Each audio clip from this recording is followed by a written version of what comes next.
से दा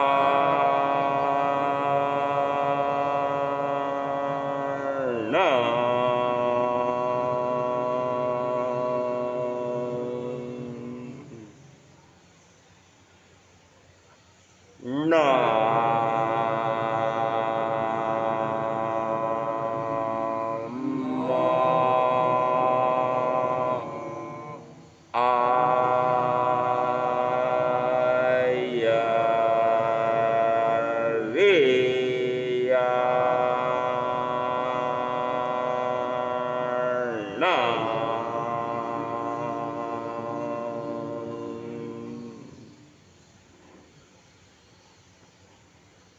ना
सवणे नाणे यविन्नाणे पच्छकाणे संजमे अनन्नये तवे तेव बोधाणे अक्रिया सिद्धि।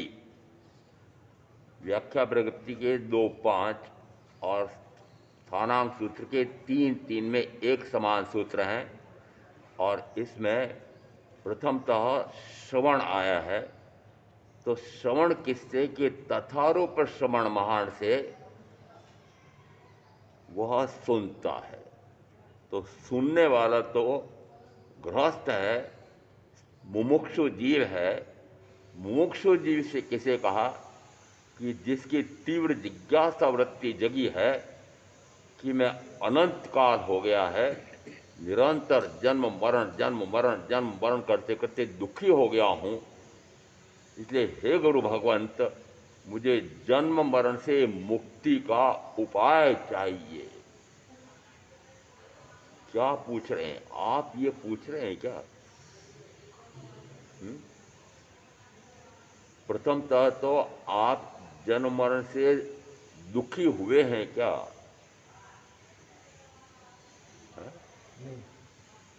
जन्म लेना, मरण करना, इससे दुखी हुए हैं क्या? मैं कहूँगा कि मैं क्यों दुखी हूँ? मैं तो शुद्ध चैतन्य स्वरूपी आत्मा सिद्ध समान शुद्ध आत्मा, और ये जन्मने वाला, बड़ा होने वाला, बूढ़ा होने वाला, रोगी होने वाला, मरने वाला ये शरीर है। तो फिर ये शरीर है, तो फिर मैं जन्मने मरने वाली बात क्यों गुरु से पूछ रहा हूं?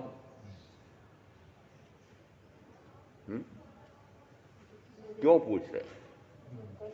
पूछने की आवश्यकता ही नहीं है कि जब मैं जन्मता ही नहीं हूं, मैं मरता ही नहीं हूं, तो फिर काहे के लिए दुखी हो रहा हूं? जो जन्मता है वो मरता है, वो दुखी हो तो हो, और वो तो पुद्गल शरीर। यदि पौद्गलिक शरीर का ही जन्म है, पौद्गलिक शरीर का ही मरण है, तो मैं बीच में कहां से आ गया? वो मैं बीच में इसलिए आया, आप इसलिए आ रहे हैं कि आपने इन दोनों को पृथक पृथक किया ही नहीं। किनको? मैं आत्मा और मेरे साथ ये संयोगित शरीर, इसको आपने पृथक पृथक किया ही नहीं। अभी आपने दोनों को एक में एक मान रखा है, और एक नहीं लाख बार मैं कह दूं तब भी आपको अभी तक पक्का नहीं हो रहा है कि एक में एक हुए नहीं, होते नहीं, होंगे नहीं। और वापस वापस बता दूं और पूछ भी लो तो वापस आपको याद रहता है कि द्रव्य से, क्षेत्र से, काल से, भाव से, गुण से मैं आत्मा और मेरे साथ संयोगी शरीर पूर्णतः पांचों अपेक्षाओं से भिन्न है। बताओ, एक झटके में पांचों बोल दो विदु बहन। द्रव्य से, क्षेत्र से, भाव से, ऐसे बोलो ना जी, सारे सुने। द्रव्य से, क्षेत्र से, काल से, भाव से, गुण से। मैं द्रव्य से मैं जीव, द्रव्य से यह शरीर पुद्गल, क्षेत्र से मैं असंख्यात प्रदेशी, क्षेत्र से शरीर अनंत प्रदेश, काल से मैं त्रिकाली, बस शाश्वत, बस ध्रुव, मैं ध्रुव हूँ, नित्य हूँ, शाश्वत हूँ, त्रिकाली, अवस्थित हूँ, अक्षत हूँ, अव्यय। 7 बातें और कहिए। और अब मैं वापस पूछ रहा हूँ, अव्यय का अर्थ क्या? किसका? आत्मा का। और आगे बोलो। उसके गुणों में भी कभी मैं अनंत ज्ञान गुण संपन्न हूँ, अनंत दर्शन गुण संपन्न हूँ, अनंत सुख गुण संपन्न हूँ, अनंत वीर गुण संपन्न हूँ, और इनमें से एक एक अनंत के रूप में है। उस अनंत में से एक भी व्यय नहीं हो सकता है, न एक घटता है न एक बढ़ता है। यदि अनंत ज्ञान है तो अनंत ज्ञान का अर्थ होता है कि अब इसमें और क्या जुड़ेगा और कैसे घटेगा? न जुड़ सकता है न घट सकता है, अनंत है। इसका अर्थ हुआ, यदि मैं अनंत ज्ञान गुण संपन्न हूं तो फिर दुखी क्यों हो रहा हूं? बताओ बताओ, क्यों दुखी क्यों हो रहे हो? मान नहीं रहे ना। जाना ही नहीं। जान तो लिया, पक्का नहीं हो रहा। नहीं जाना, अभी ये जाना ही नहीं। जानना किसको कहते हैं? कि जैसा है वैसा जान लिया, जैसा है वैसा जान लिया। तो कैसा है कि मैं कैसा हूं, और मेरे साथ जुड़ा हुआ ये शरीर कैसा है, तो ये जान लिया कि 5 अपेक्षाओं से मैं इस शरीर से भिन्न हूं, और शरीर मुझसे पूर्णतः भिन्न है। तो बड़ी विचित्रता है, मैं इससे भिन्न हूं और ये मुझसे भिन्न है। इसका अर्थ है कि दोनों एक दूसरे से पूर्णतः पृथक पृथक स्वतंत्र अस्तित्व वाले हैं। और अभी तो यहाँ पर ये 2 आए हैं। ऐसे लोक में 5 द्रव्य हैं और 5 द्रव्यों में चार द्रव्य, अब क्षत्र, काल, भाव और गुण। अब यहाँ इन 3 द्रव्यों के लिए कहा जाता है द्रव्य से, क्षत्र से, काल से, भाव से। अब बताओ धर्म द्रव्य कैसा है? द्रव्य से 1 है, क्षत्र से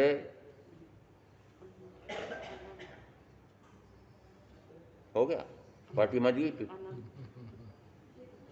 यदि 1 नहीं 10 बार बता दिया होगा मैंने। धर्म द्रव्य क्षत्र से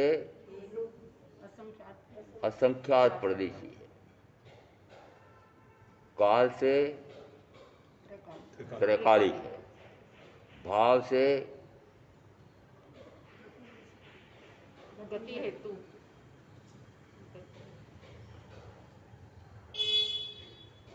भाव से बोलो ना। शुद्ध स्वरूप की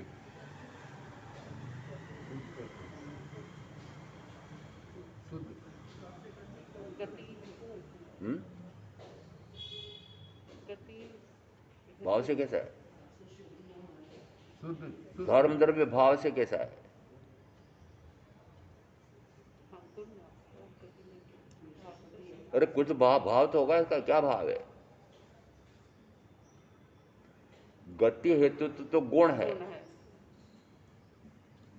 भाव से निरंतर पर्यायंत्रित होता है। तो पर्यायंत्रित कैसा होता है कि भाव से निरंतर इसमें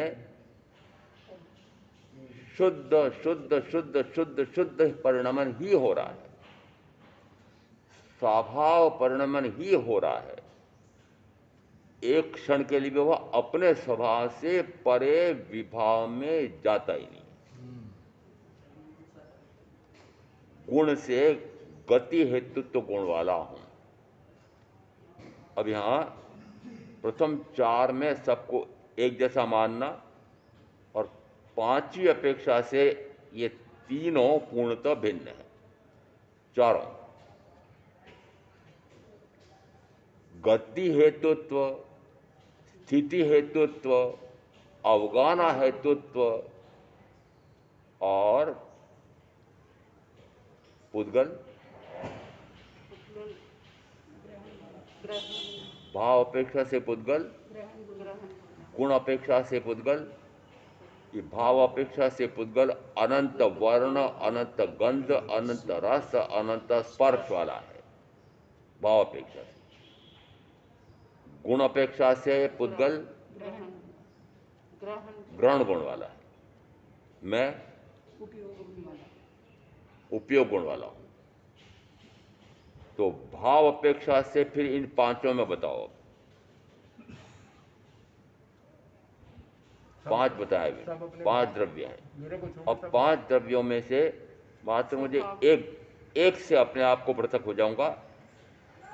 गुण से मैं कैसा कि मैं गुण से उपयोग गुण वाला हूं, गुण से धर्म द्रव्य गति हेतुत्व गुण वाला है, गुण से अधर्म द्रव्य स्थिति हेतुत्व गुण वाला है, गुण से आकाश अवगाना हेतुत्व गुण वाला है, गुण से पुद्गल ग्रहण गुण वाला है।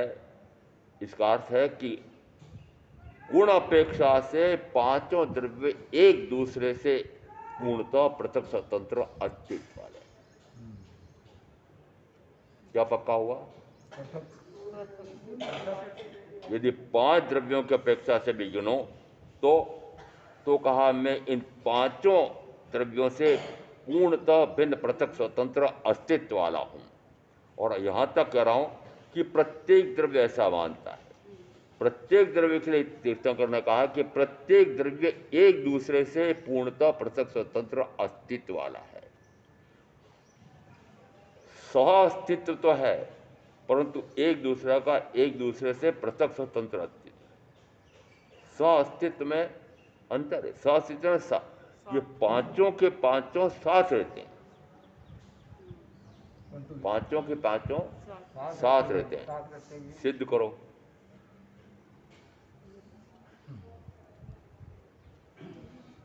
धड़ाधड़ बोलता ही जाऊं, समझ में आ रहे हैं कि नहीं आ रहे बोर्ड बुद्धि वालों को? ये जो पता लगना चाहिए। पांचों एक साथ हैं, ये पक्का मानना। अब मैं पूछ रहा हूं, पांचों एक साथ हैं तो बताओ कैसे एक साथ हैं?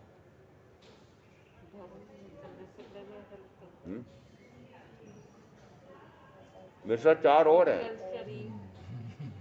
मेरे साथ चार द्रव्य और हैं, बताओ ना कौन से हैं? हो गया? मेरे साथ मैं पांच द्रव्य श्लोक में, मेरे साथ चार द्रव्य जुड़े हुए हैं। उद्गल शरीर, चार द्रव्य में कौन? धर्म, जैसे ही मैंने हाथ ऊपर किया, पक्का हुआ कि धर्म द्रव्य मेरे साथ है। हाथ मैंने स्थिर किया, अधर्म द्रव्य भी मेरे साथ है। मैंने शरीर और आत्मा भी एक साथ है, तो दोनों ने आकाश में अवगाहना ले रखी है। आकाश द्रव्य मेरे साथ है। कौन सा बचा? उद्गल शरीर, पौद्गलिक शरीर मेरे साथ है। इसका अर्थ है कि पांच द्रव्य हैं, पांचों द्रव्य। अब बताओ, पांचों द्रव्य मैं कहूं कि मेरी अपेक्षा से कहूं कि पांचों द्रव्य मेरे साथ हैं। हम पांचों द्रव्य एक साथ हैं। हम पांचों द्रव्य एक साथ हैं। और ये कहते हैं कि हम एक साथ सारे नहीं हैं, हम तो अपने अपने में पृथक हैं। दोनों बातें हैं। धर्म द्रव्य अपने आप में पृथक है। क्यों? क्योंकि धर्म द्रव्य का जो गुण है वो और किसी से जुड़ता नहीं है। तो गुण से अन्य अपेक्षाओं से तो यह धर्म, अधर्म, आकाश और पुद्गल एक समान है। परंतु गुण से अलग। द्रव्य से, क्षत्र से, काल से, भाव से, परंतु गुण से भिन्नता किससे हुई? गुण से एकमात्र गुण से गुण अपेक्षा से भिन्नता है। और गुण अपेक्षा से फिर अब दूसरी बात और पूछ रहा हूं कि गुण अपेक्षा से मैं इन चार द्रव्यों से पूर्णतः पृथक स्वतंत्र अस्तित्व वाला हूं। वह अपेक्षा कौन सी हो? अभी तो मैंने मात्र एक ही बताया था।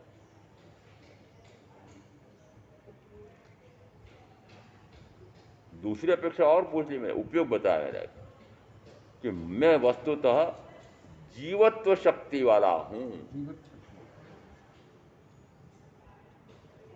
जीवत्व शक्ति और किसी में है? एकमात्र मैं जीव हूं और से चारों अजीब अजीब हैं।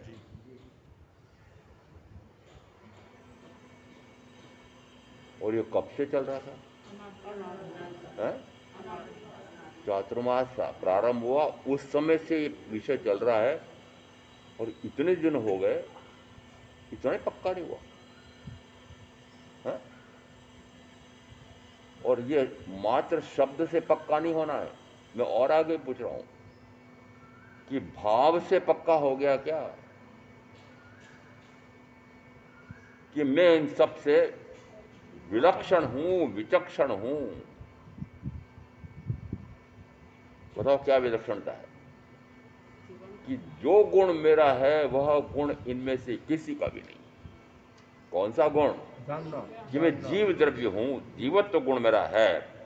ज्ञान, दर्शन, सुख, वीर्य, जानने नाम का गुण, देखने नाम का गुण,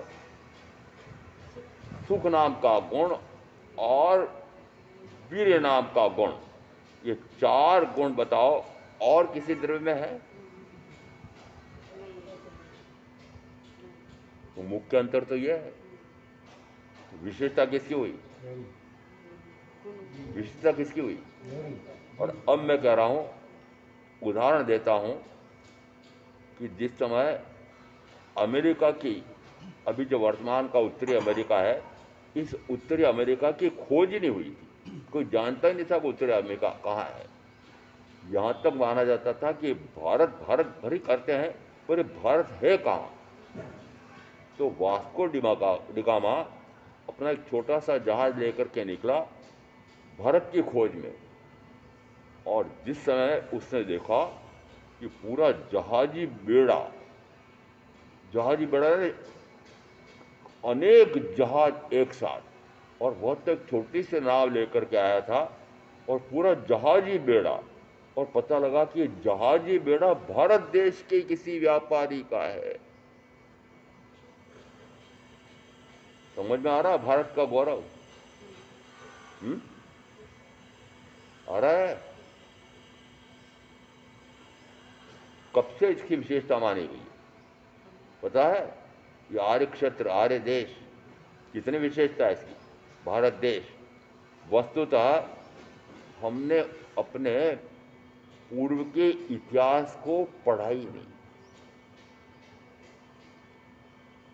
मैथिली शरण गुप्त ने एक पूरा महाकाव्य लिखा, और महाकाव्य में लिखा क्या कि सबसे पहले उन्होंने भारत की गौरव महिमा गान किया। भारत के गौरव का महिमा गान, हम क्या थे क्या हो गए, हम क्या थे क्या हो गए। यदि वाणिज्य की अपेक्षा से बोल रहा हूं, आज जो आप मानते हो कि ये बड़े बड़े महादेशों वाले ये कितना व्यापार व्यवसाय चला रहे हैं, ये 5 देश कहो, ये चीन या अमेरिका कहो, ये पूरे देश में वाणिज्य की अपेक्षा से, व्यापार की अपेक्षा से छाए हुए हैं। आनंद चावक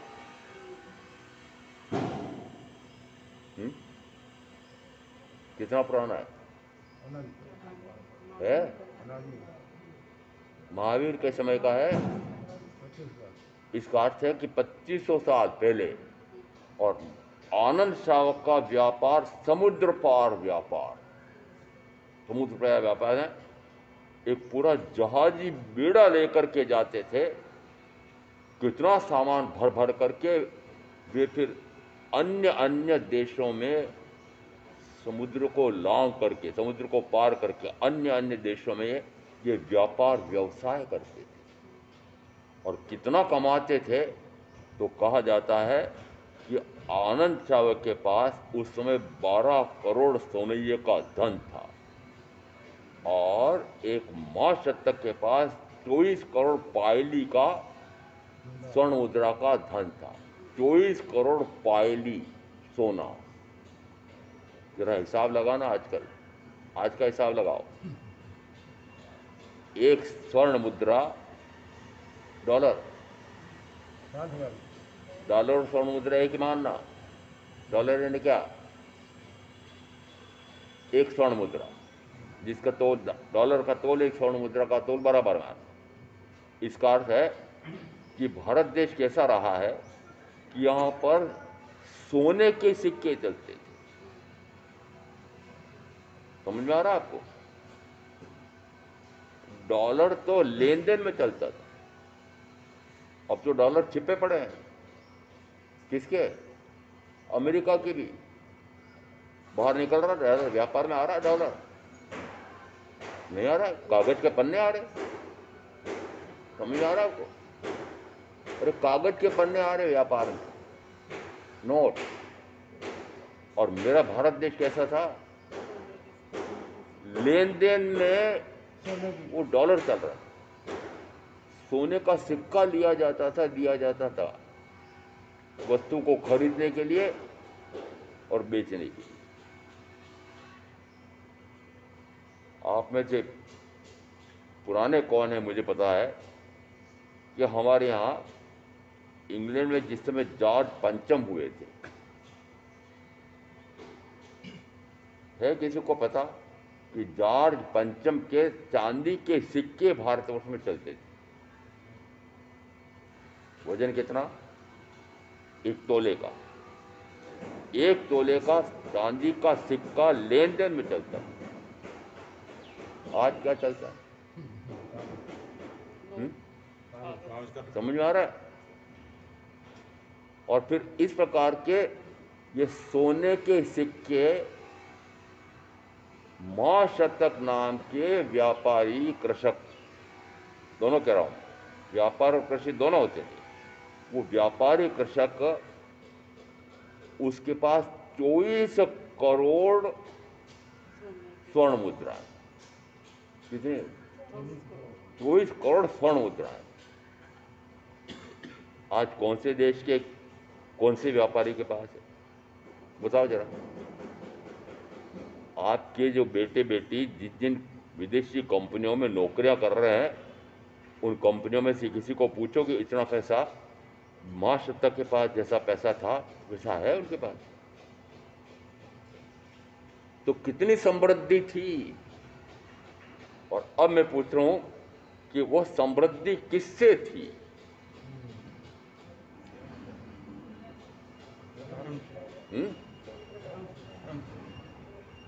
ये जो इतनी समृद्धि मैंने अभी आपको दिखाई भारतवर्ष की, वो 2500 साल, तो इतनी समृद्धि बताओ किस कारण से थी? क्या करते थे यहाँ के लोग? कृषि और पशुपालन। समझ में आ रहा है? पढ़ो जरा उपासक दशांक सूत्र को कि आनंद श्रावक की कृषि कितनी विस्तीर्ण थी। तो वर्णन मिलता है इतने हल, इतने बैल जोड़ी। नाप कैसे होता था? कितने हल बैल जोड़ी वाला किसान है। समझ में आ रहा है?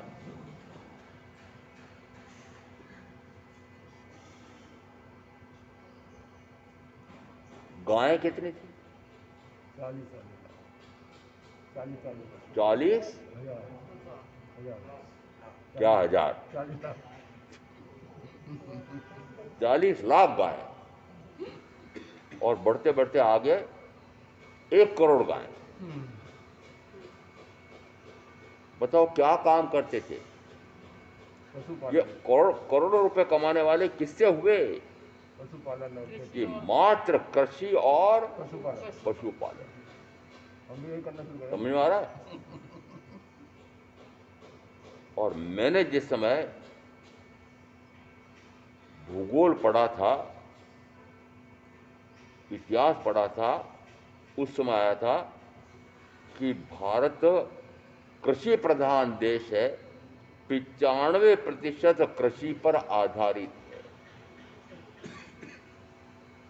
कब का बता रहा हूं? मैंने पढ़ा था, तो मेरी पढ़ाई शुरू मान लो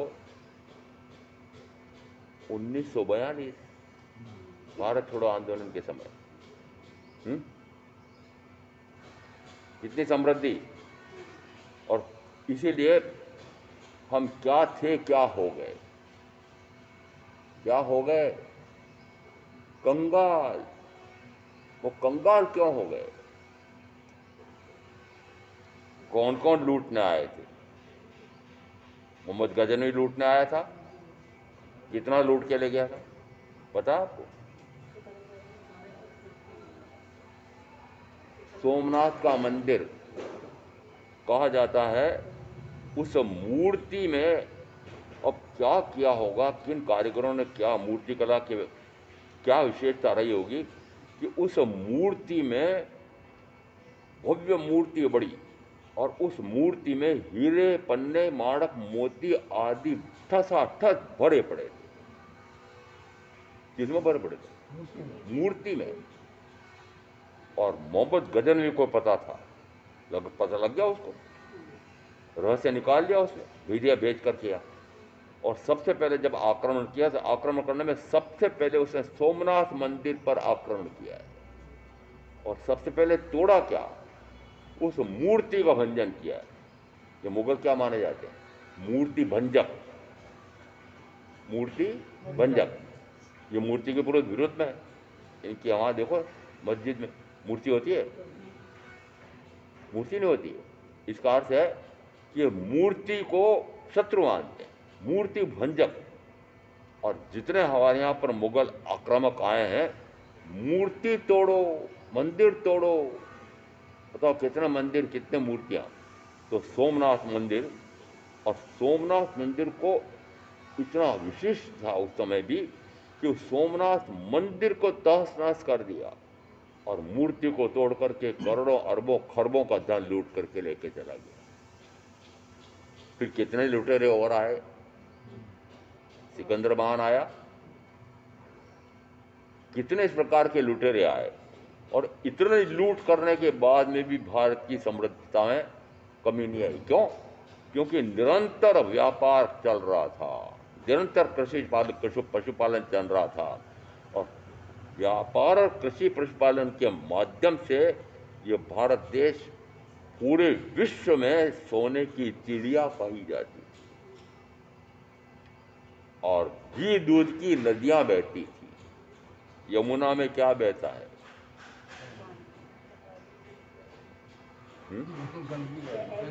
अरे गंदगी तो आप जानते हो। यमुना में वो जो बूचड़ खाना था, अब हटाया हो तो हटाया हो, कि मुसलमानों के द्वारा संचालित, कसाईयों के द्वारा संचालित एक बड़ा बूचड़ खाना था।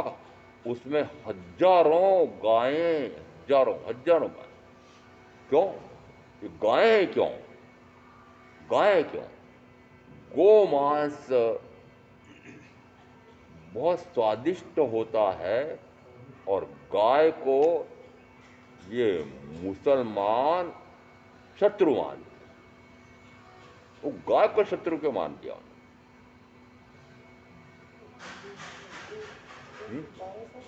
अरे भारतवर्ष सोने की चिड़िया किसके कारण से था? कि घी दूध की नदियां बहती थी। समझ में आ रहा है आपका? इस कारण से हमारे शावकों के पास कहां तक आ रहा है?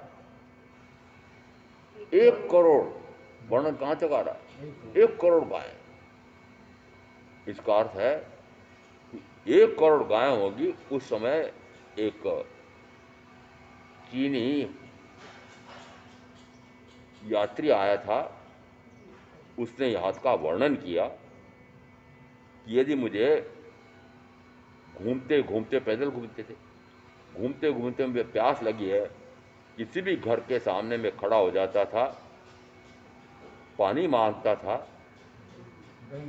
तो वो 1 लीटर, आज की अपेक्षा से 1 लीटर, 1 सेर दूध भर करके लेकर के आती थी। मुझे पानी पीना, हाँ पानी तो पिला देंगे, पहले ये तो पी लो। समझ में आ रहा है आपको? क्यों? उसने लिखा, क्या लिखा, कि यहां पर दरवाजों पर अर्गला ताले नहीं लगते थे। कैसा था भारत? कि मकानों में ताले नहीं लगते, और उन मकानों में रहने वाले की समृद्धि कितनी, वो अभी वर्णन किया मैंने। इतनी समृद्धि होते हुए भी ताले नहीं लगते थे, तो बताओ राज्य की व्यवस्था कितनी विशिष्ट रही होगी। आज आप 1 मिनट भी खुला रख सकते हो? क्यों? चोरों चक्के पता नहीं। तो समझो, और फिर चोर उचक्कों में भी आज की अपेक्षा से मैं कह सकता हूं, ये चोर उचक्कों में भी ये मुसलमान अधिक संख्या में मिलेंगे, हिंदू इतने नहीं मिलेंगे। समझ में आ रहा है आपको? जितने खोटे धंधे हैं सारे इनके पास है। और क्या निकल रहा है कि भारत की समृद्धि जिसके आधार पर थी, सबसे पहले जो मुगल आए थे वे कहो, और उसके बाद में सबसे अधिक अंग्रेज, इन्होंने सत्यानाश किया हमारे, ये कृषि पशुपालन का सत्यानाश किया। और अब जो भी सरकारें बनी स्वतंत्रता के बाद, मात्र भिखारी सरकारें बनी। प्रधानमंत्री कहो कि वित्त मंत्री कहो, भीख मांगते फिरते थे विदेशी बड़े राष्ट्रों के पास, हम भीख दो, हमें उधार दो, बिना ब्याज के पैसे उधार दो। हो गए कंगाल, कंगाल हो गए, हुए कि नहीं हुए? और कितनी विचित्रता रही कि जो भी भारत की सरकार बनी होगी, वो सरकार का जो भी, चाहे मुखिया कहो, चाहे वित्त मंत्री कहो, चाहे विदेश मंत्री कहो, जब जब भी विदेशों में जाते हैं, मात्र वहाँ की कंपनियों को हमारे यहाँ ला करके तुम फिर स्थापित करो। कौन सी कंपनी आ रही है? गिनती लगाए आपने कि कितनी? और मुझे ज्ञात है, बुंदेले हरबोलों से मैंने कथा सुनी थी, उसके बारे में आता है, ये फिरंगी जिसमें आए थे, उस समय मात्र व्यापार करने के लिए फिरंगी आए थे। एक ईस्ट इंडिया कंपनी नाम की कंपनी यहाँ पर व्यापार करने के लिए आई सन 1600 में, और एक कंपनी आई, उसमें भारत को गुलाम बना दिया और करोड़ों रुपए लूट करके ले गई। एक कंपनी इतना लूट करके ले गई, और अब यहाँ पर ये जितनी सरकारें अभी बनी हैं, एक नहीं लाखों विदेशी कंपनियां व्यापार करने के लिए यहाँ पर आ गई हैं, कल कारखाने डाल रही हैं, व्यापार कर रही हैं। तो फिर हमारे यहाँ का व्यापारी क्या करेगा? हमारे यहाँ का कल कारखाना वाला क्या करेगा? फिर हमारे यहाँ पर कृषि पशुपालक क्या करेगा? यदि इतनी कंपनियां, इतने कल कारखाने यहाँ बनेंगे, तो बताओ, कल कारखाने बनेंगे तो कृषि और पशुपालन का क्या होगा? और ये पशुपालन मुख्यतः पशु, कौन से पशु? आप पशु कहते हैं उसको, माता, गो माता। किसको पालते थे? गाय पालते थे, भैंसे पालते थे हमारे श्रावक। मुझे ज्ञात है, भैंस क्यों नहीं पालते थे, गाय ही क्यों पालते थे? कारण बताओ। जैन धर्म का मानने वाला, मेरे मेरे देखते देखते जहां मैं पलता था वहां की बात कर रहा हूं, क्यों नहीं पालते थे? भैंस क्यों नहीं पालते थे? यदि बछड़ी हो तो वह तो भैंस बन जाएगी, बछड़ा हो तो वो काम नहीं आता है, वो बूचड़ खाने में जाएगा, इसलिए भैंस नहीं पालना। गाय, गाय के बछड़ी हो या बछड़ा हो, बछड़ी है तो बड़ी होकर के गाय बन जाएगी, बछड़ा है तो बड़ा होकर के बैल बन जाएगा, सांड बन जाएगा, कृषि में काम आएगा। इस कारण से दोनों संतानें काम आती हैं। इस कारण से गोपालन को ही महत्व दिया गया, भैंस पालन नहीं आया। और अभी मैं गाय और भैंस के दूध की तुलना नहीं करना चाहता, परंतु संक्षेप में इसलिए बता रहा हूं कि काली कलूटी वह भैंस, गंदगी से भरी हुई लथपथ, महामूर्ख, महामूर्ख, कितनी विशेषता मैं बताता हूं उसकी। और गाय कैसी, यदि पानी गंदा पड़ा हुआ है मार्ग में तो वह उस पर पाँव भी नहीं देती, और भैंस को यदि कीचड़ दिख जाए तो धड़ से जाकर कीचड़ में बैठती है। भर दोपहरी में हमारी इस कृष्ण की गाय को खड़ी कर दो, लेश मात्र भी वह हाँफती नहीं है, और दिन भर जंगल में घूमती रहती है। आज की ये जो वर्ण संकर,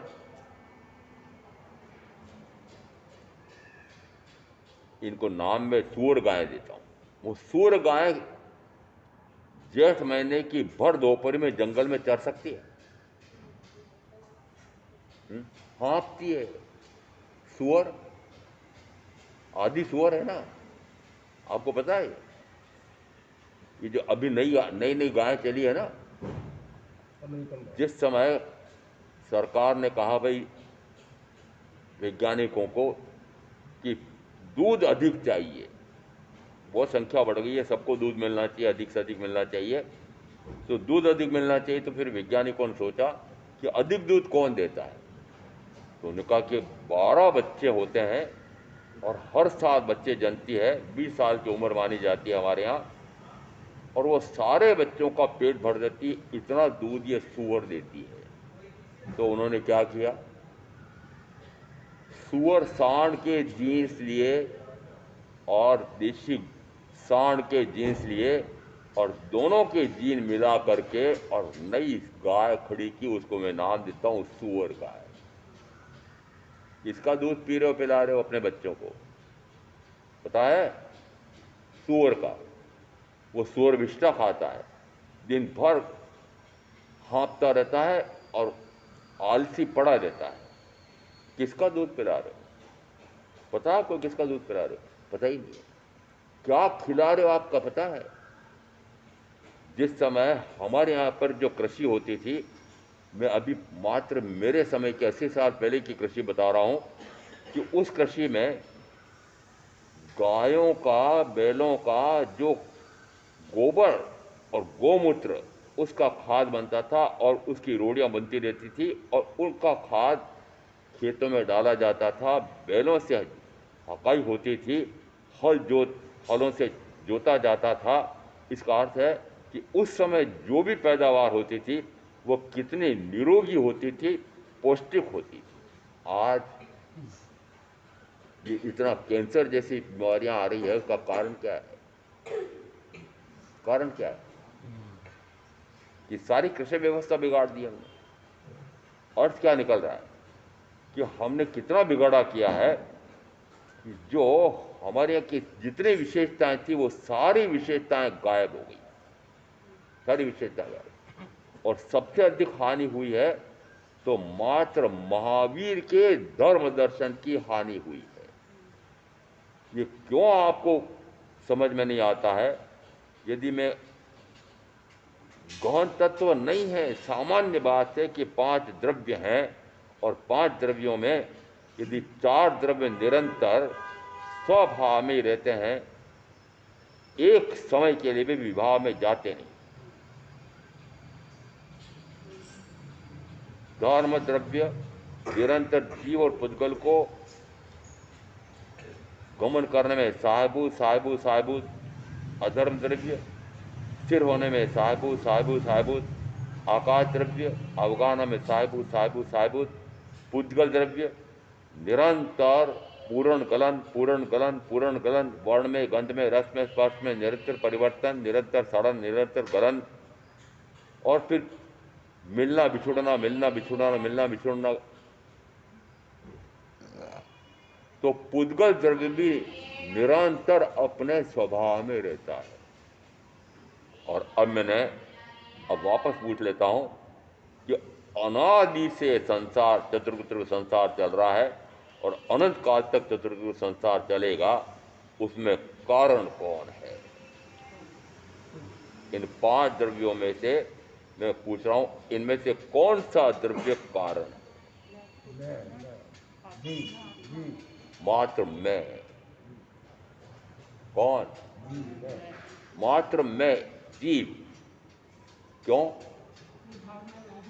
ये जीव ऐसा है वो अपने भाव कि अनादि हो से गिनो तो अनंत काल हो गया, और मैं जीव, मैं अपने आप को जोड़ रहा हूं इसमें कि अनादि से मैं हूं और अनंत काल हो गया, मैं निरंतर विभाव में रहा, इसलिए मेरा अनंत काल से परिभ्रमण चल रहा है।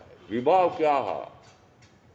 अपने ज्ञान गुण से अपने आप को तो जानना नहीं, और इस सड़ने गलने नष्ट होने वाले वर्ण गंध रस स्पर्श के पुतले, मलमूत्र की खान, इस शरीर को अपना जाना।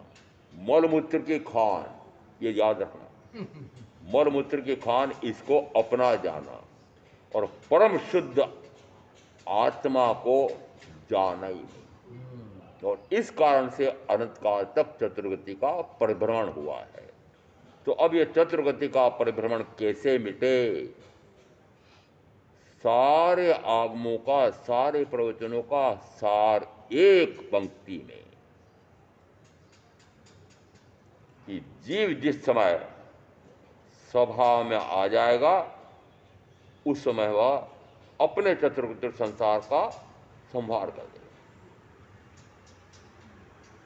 क्या समझ में आया? जीव अपने स्वभाव अब और प्रवचन की कहाँ आवश्यकता है? नहीं नहीं नहीं इसलिए प्रवचन दिया ही नहीं मैंने, प्रवचन दिया ही नहीं मैंने। ये जो परिवर्तन हुआ है वो सत्यानाशी हुआ है, ये इसलिए मैंने बताया आपको कि निरंतर हमारा महावीर क्या कहता है, हानि किसकी हुई है, कि महावीर के धर्म दर्शन की सर्वाधिक हानि हुई है, और दर्शनों की नहीं हुई, और दर्शनों की नहीं हुई। देखो इस्लाम धर्म बहुत फल फूल रहा है, उनके अनुयायी कितने हैं, करोड़ों की संख्या में, और प्रत्येक मुसलमान का बेटा अपने धर्म के मूल ग्रंथ कुरान को जानता है, कंठस्थ है, रोज फेरता है। मदरसे में सारे बच्चे प्रतिदिन जाते हैं और ठसाठस मदरसे भरे रहते हैं। मस्जिदों में 5-5 बार नमाजें होती है, और पांचों नमाजों में सारे पुरुष और 6-7 साल के लड़के से लगा करके सारे उसमें पांचों नमाजों में सम्मिलित होते थे। बताओ सबसे अधिक सत्यानाश किसका हुआ है, महावीर के धर्म दर्शन का। लोप हो गया, अभी हो गया लोप। क्यों हो गया? आपके बेटे बेटी क्या पढ़ रहे हैं, या जैन दर्शन पढ़ते हैं? जंगली हो गए, हाँ जंगली हो गए, पशु हो गए, पशु हो गए। क्यों? कि पशु और पक्षी, इनको भी 5 इंद्रियां हैं। आपके बेटे बेटी पोते पोती उनके भी इसी प्रकार से कहूँगा कि 5 इंद्रियां हैं, और ये पशु पक्षी 5 इंद्रियों का भोग भोग रहे हैं। आपके बेटे बेटी पोते पोती बहू हैं, ये भी 5 इंद्रियों का भोग भोग रहे हैं। तो बताओ पशु पक्षी में और आप मनुष्यों में अंतर क्या हुआ? कुछ भी नहीं हुआ, कुछ भी नहीं हुआ। तो पशुवत तो अभी हो गए। और तब भी मैं कह रहा हूं कि क्या यदि इस प्रकार से 5 इंद्रियों के भोगों के लिए पढ़ाई करना, 5 इंद्रियों के भोगों के लिए कमाई करना, 5 इंद्रियों के भोग करके सारा जीवन बिता देना, तो निरंतर विवाह में जा रहे हैं कि नहीं? और निरंतर विवाह में आयुष का कार्य इस मनुष्य का पूरा हो गया तो अनंत काल तक वापस चतुर्गति का परिभ्रमण। समझ में आ रहा है? अनंत काल का चतुर्गति परिभ्रमण। मैं अब अपने आप को अन्य जीवों से अलग इसलिए करना चाहता हूं कि अनंत काल तक चतुर्गति संसार चलेगा। तो सबको तो समझाना नहीं है मुझे, जो समझने का भाव रखता हो, समझना चाहता हो, महावीर ने भी उन्हीं को समझाया, उन्हीं को समझाया। और क्या समझाया? कि विवाह में जा रहे हो तो कर्म का आचरण बंद हो रहा है और चतुर्गति का परिभ्रमण हो रहा है। विभाव से हट करके स्वभाव में आ जाओ। स्वभाव क्या? अपने आप को अपने ज्ञान गुण से जानना, अपने आप को अपने दर्शन गुण से देखना, अपने आप के स्वयं के सुख में निमग्न रहना, और अपने आप का उपयोग अपने आप पर स्थिर करना। ये चारों गुण यदि स्वभाव में आ जाते हैं, मैं जन्म और मरण से मुक्त हो जाता हूँ। ऐसा तत्व का स्वरूप समझ करके मैं आप जो साधना करेंगे उनका अवश्य कल्याण होगा। ओम शांति।